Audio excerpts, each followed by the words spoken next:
welcome back. Today I'm doing a wall decor for my son's bedroom.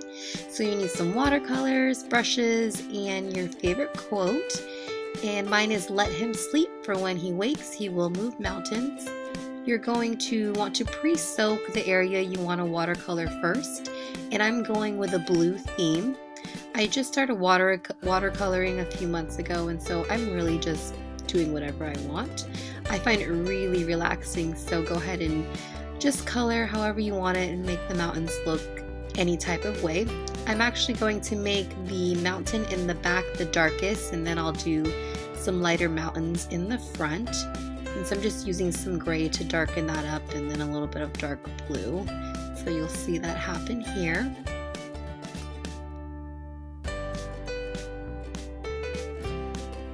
The next mountain I'm doing the one in the front so that it allows the mountain in the back to actually dry, because I learned in my test run that if I didn't allow it to dry, it would actually, the darker color would bleed through since it would catch on the water of the other mountain.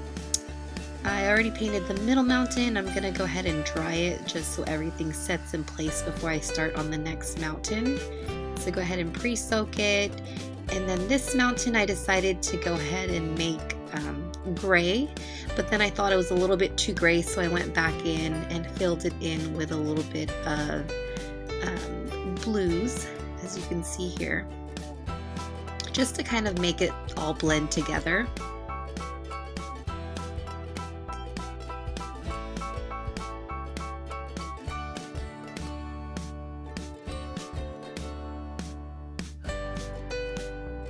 That's the final look. And then on the far right, you see the quote that I'm writing out. And all I did was put that quote right next to my piece of paper and then used a ruler to make the guidelines, since I cannot write straight for the life of me, and I really need to use a ruler to make sure that all of my lines are straight. And I'm using the Tombow pen. It's from the Galaxy packet, and it's the dark blue, which is number 555. And so I'm using that pen to write in kind of this more standard font, and then I'm gonna go back in, and with the words sleep, wakes, and mountains, I'm gonna do that in faux calligraphy in a black pen.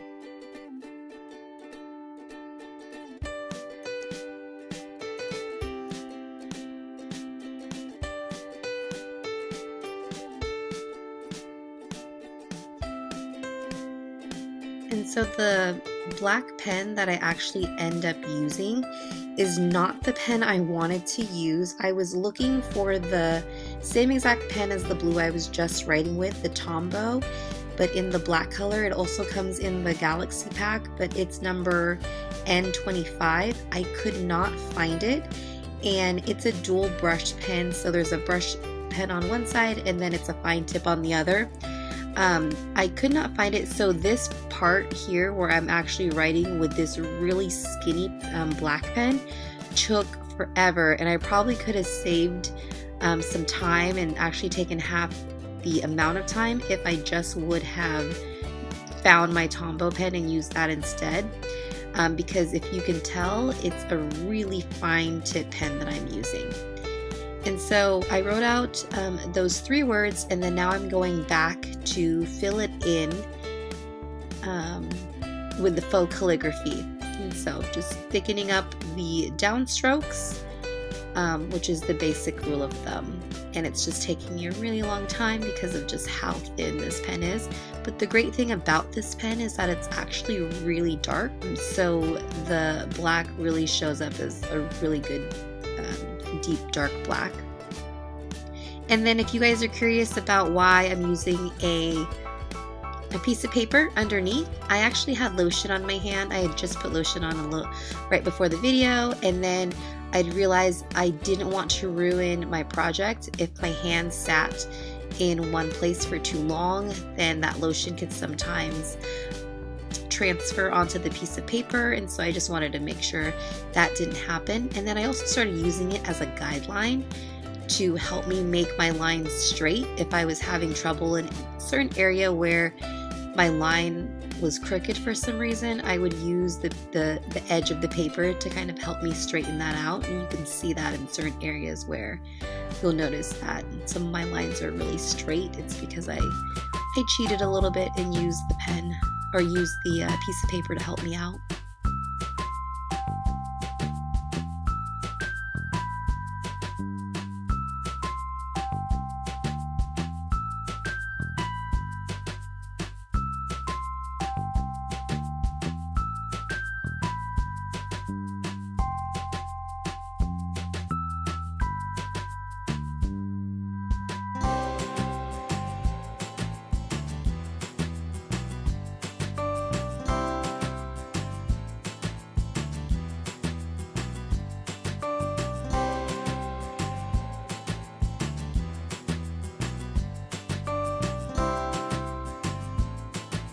In this particular section, you can see I really use that straight edge to just do a quicker job and just a nicer job than if I were to do it freehand.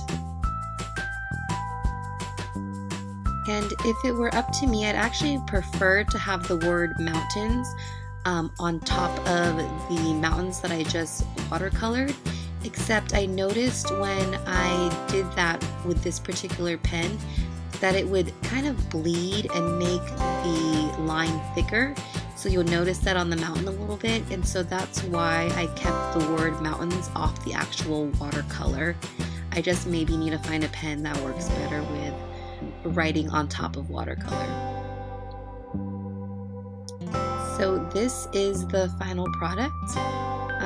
Very simple. I really liked it. I maybe could have put stars above the mountains, but I love the simplicity of it all. And then here's what it looks like framed. So I hope you guys liked the video, so please subscribe or thumbs it up. Thank you.